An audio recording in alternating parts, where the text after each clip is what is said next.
आज हमारे ग्राम गोठानिया में शिवपंथी का सरस्वती पीन का कार्यक्रम आयोजित हुआ है और हमारे इस कार्यक्रम पर मंच पर आसीन गुरु माँ सुरेखा माता को चरण स्पर्श करते हुए वन सिंह महाराज जी जो शिवपंथी समाज की स्थापना की उनको याद करते हुए यहाँ पधारे सभी माता बहनें गुरु भाइयों को जय शिवाय नमः।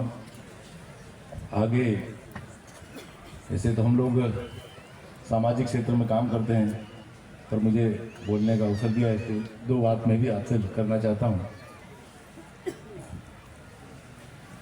आज हम पीछे जाके देखें तो खासकर जो हमारा आदिवासी समाज किस प्रकार से दुर्व्यसनों में जंजालों में फंसा हुआ था, उस समाज की चिंता वन सिंह महाराज ने की। और वन सिंह महाराज को जैसे अभी रमेश भाई ने बताया कि तात्विक ज्ञान था, आध्यात्मिक ज्ञान था और उन्होंने उनको ईश्वर से ही संदेश मिला होगा या ईश्वर ने ही उन्हें हमारे इस आदिवासी समाज को उन्नति करने के लिए सही रास्ता दिखाने के लिए भेजा हो। गुरु वन सिंह महाराज ने जब शिवपंथ व समाज की स्थापना की और गुरु शिष्य परंपरा का इतना बड़ा मेला कहीं नहीं मिलेगा। आज पूरे हमारे मध्य प्रदेश, महाराष्ट्र, गुजरात में वन सिंह महाराज जी के शिष्य अनुयायी बड़ी संख्या में हैं और समाज सुधार का काम कर रहे हैं। वन सिंह महाराज ने दो बातों पे जोर दिया है। एक तो व्यसन, जो व्यसन है वो दो प्रकार के हैं। एक भारी व्यसन जो हमारे सिगरेट, तंबाकू, शराब जो है वो दिखते हैं वो व्यसन, और दूसरे व्यसन जो हमारे अंदर है, काम, क्रोध, मोह, माया, अहंकार, ईर्ष्या, ये जो छूटेंगे तो फिर मानव मानव नहीं रहेगा, मानव देव बन जाएगा। तो इस दिशा में उन्होंने काम किया। हम लोग प्रजापिता परंपरा विश्वविद्यालय में मैं थोड़े समय गया था जब मैं छोटा था, तो हाँ उन्होंने मुझे थोड़ा सा जो ज्ञान वहाँ से मिला था उसकी भी मैं आप लोगों के साथ साझा करना चाहता हूँ। वहाँ हमको ये सिखाया है कि जो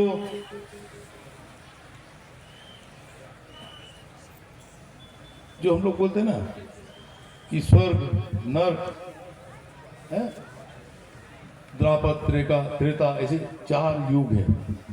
सबसे पहले स्वर्ग आया, फिर द्वापर आया, फिर त्रेता आया और यह अभी कलयुग चल रहा है। तो उसमें ये बताया कि जो स्वर्ग है उसका समय बहुत सीमित है, कुछ ही सालों का स्वर्ग है, कुछ ही वर्षों का। उसके बाद द्वापर थोड़ा उससे बड़ा, त्रेता और उससे बड़ा, और कलयुग बहुत बड़ा। कलयुग में हजारों साल का कलयुग रहेगा। और वहाँ ये भी बताया कि जो बोलते हैं कि हमारी 64 करोड़ योनियों में अपना जन्म होता है, उसके बाद ईश्वर का अवतार, ईश्वर का रूप मिलता है, हमको शरीर मिलता है। और वहाँ ये चीज नहीं बनी। वहाँ उन्होंने ये बताया कि देखो इंसान क्या है, जिंदा व्यक्ति की क्या है, शरीर है और शरीर के अंदर आत्मा है तो जिंदा है। यदि आत्मा निकल गई तो जो पंच तत्व से शरीर बना था वो पंच तत्वों में विलीन हो जाता है। यानी आत्मा अजर है, अमर है, शरीर कभी भी नष्ट हो जाएगा। तो जो आत्मा है उनका ये कहना था कि आत्माएं जितनी भी है उन आत्माओं का नंबर लगेगा। कैसे नंबर लगेगा? जो अच्छे कर्म करेंगे, जो अच्छे आचार विचार रखेंगे, उनका नंबर पहले आएगा। यानी प्राथमिकता की सूची बन रही है, पहले पे कौन आएगा, दूसरे पे कौन आएगा। उनका ये कहना है कि जो कलयुग है, और कलयुग में भी जो अंतिम अवसर चल रहा है, घोर कलयुग है, इस घोर कलयुग में जितनी भी आत्माएं, अच्छी बुरी, सब आत्माओं को यहाँ आना है, शरीर धारण करना है।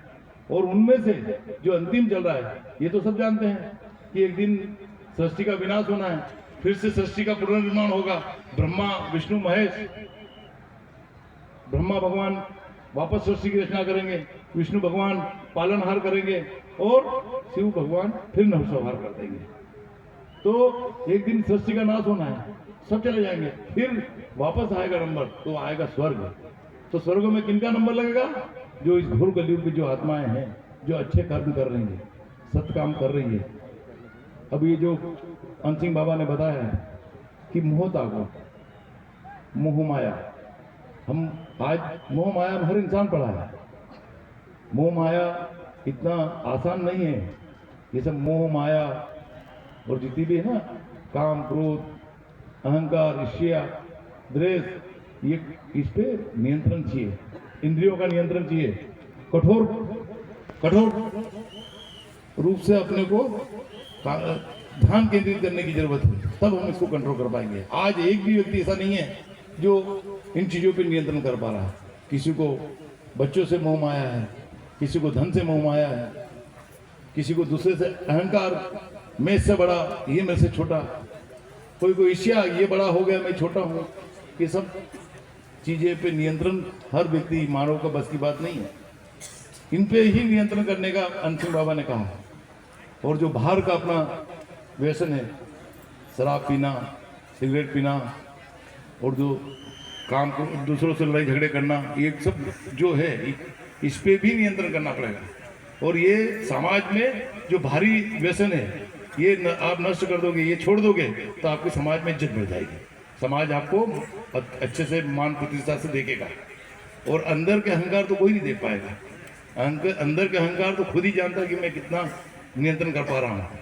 तो ये जो चीज नियंत्रण होंगे तो हमको स्वर्ग में मिलेगा। स्वर्ग में आत्माएं जितनी हैं, तो कलयुग में तो सभी आत्माएं, जब ये कलयुग का नष्ट होगा तो आत्माएं कहाँ जाएगी? शरीर तो सबको छोड़ दिया गया, तो आत्माएं अंतरिक्ष में भटकती रहेगी। किसी को शरीर नहीं मिलेगा। शरीर किनको मिलेगा?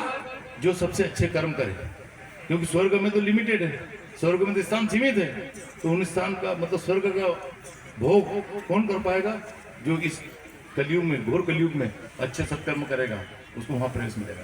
उसके बाद उसके अगले नंबर का द्वापर में, फिर त्रेता में और फिर कलयुग में और घोर कलयुग में, तो हर प्रकार की आत्माएं वापस आना है। तो इस सृष्टि का चक्र चलते रहना है। तो यदि हमको स्वर्ग का मजा लेना है, ये स्वर्ग क्या है, स्वर्ग देखना है, स्वर्ग में जाना है, तो इस कलयुग के अंदर हमको अच्छे पुण्यात्मक कार्य करना जरूरी है। इसे तमाम प्रकार की बातें, आध्यात्मिक बातें करने जाए तो बहुत लंबा समय होता है। ये हम खुद इतना पालन नहीं कर पाते, तो अपने मुंह से ज़्यादा ज्ञान भी नहीं बोलना चाहिए। लेकिन जो सत्संग करता है, जो ज्ञान देता है, तो जहाँ ज्ञान की दो बात सुनने को मिले, वहाँ ज्ञान की दो बातें अपने सुनना चाहिए। वो जीवन में हमको कहीं ना कहीं जरूर काम आएगी। तो ऐसे सत्संग में माता श्री बेटी है, इनके तेज से हम, इनके चरण स्पर्श, हम इनका आशीर्वाद से हमारा भाग्य उदय हो जाएगा।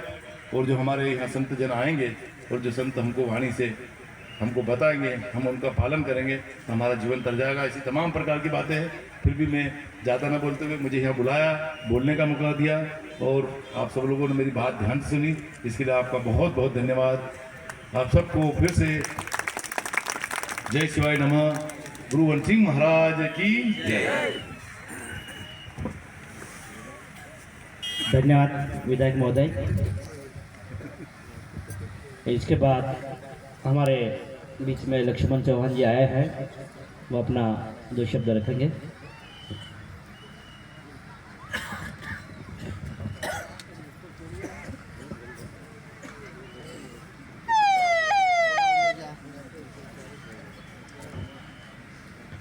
आज इस गोटानिया गांव में शिवपंथी सत्संग कार्यक्रम का आयोजन किया गया। इस कार्यक्रम में सर्वप्रथम मैं